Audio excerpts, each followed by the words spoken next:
എടാ ക്യാഷ് വല്ല ഇരിപ്പുണ്ടോ മറിക്കാനായിട്ട്? ഞാനത് നിന്നോട് ചോദിക്കാതിരിക്കായിരുന്നു. എന്ത് ക്യാഷ് മറക്കാനാ? ആ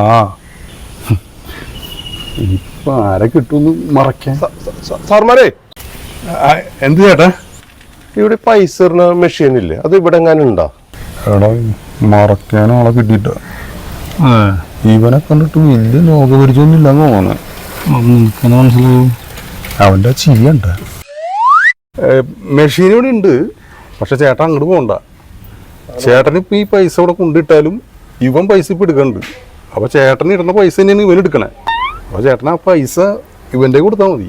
അപ്പൊ മെഷീനിലല്ലേ ഇടണ്ടേ? ചേട്ടൻ ഞാനിപ്പോ ആ മെഷീനാണെന്ന് വിചാരിക്കും. ചേട്ടൻ ആ പൈസ ഈ മെഷീനിലേക്ക് വെച്ച ഈ പൈസ ഇതിൽ വെക്കണം. വെച്ചു. ഇപ്പൊ ചേട്ടൻ പൈസ ഇട്ട്. ഞാൻ പൈസ ഇട്ട്. നീ എടുത്ത് ഇവൻ പൈസ എടുത്ത്. അപ്പൊ ചേട്ടൻ പൈസ ഇടുകയും ചെയ്ത് ഇവനെടുക്കാനുള്ള പൈസ ഇവന് എടുക്കുകയും ചെയ്ത്. ഇത്രയുള്ള പരിപാടി. ഇനി അതിന് വേണ്ടിട്ട് അങ്ങോട്ട് പോകണ്ട. ചേട്ടന് നീ പൈസ എടുക്കുന്നുണ്ടെങ്കിൽ ഇങ്ങോട്ട് വന്നാൽ മതി. ഇങ്ങോട്ട് ഇവിടെ വന്നാൽ മതി. ഞങ്ങള് 24 hours കൂടി ഉണ്ട്. ആ ഇവിടെ ഉണ്ടല്ലേ? വളരെ ഉപകാരമായിട്ട് ചേട്ടാ. ഇത് അറിയില്ലായിരുന്നു എനിക്ക്. ഓക്കെ. ഇതുപോലെ രണ്ടുപേർക്ക് വന്നു കഴിഞ്ഞാൽ കാര്യം രക്ഷപ്പെട്ടല്ലേ? പിന്നെ എൻ്റെ കണ്ട് ആ പുള്ളി നാളെ വന്നാൽ മതിയായിരുന്നു കാശിടാനായിട്ട്. ആ സാർമാരെ, അതെ പൈസ ഇന്നിരണ്ട, ഭാര്യ പറഞ്ഞ് ഇന്നിരണ്ടാന്ന്. പൈസ എനിക്ക് ഇന്ന് തന്നെ എടുക്കണം. ഇങ്ങനല്ലേ? ஆசை புன்னகை மூஞ்சையில் மூஞ்சி மூஞ்சி மூஞ்சி மூஞ்சியில்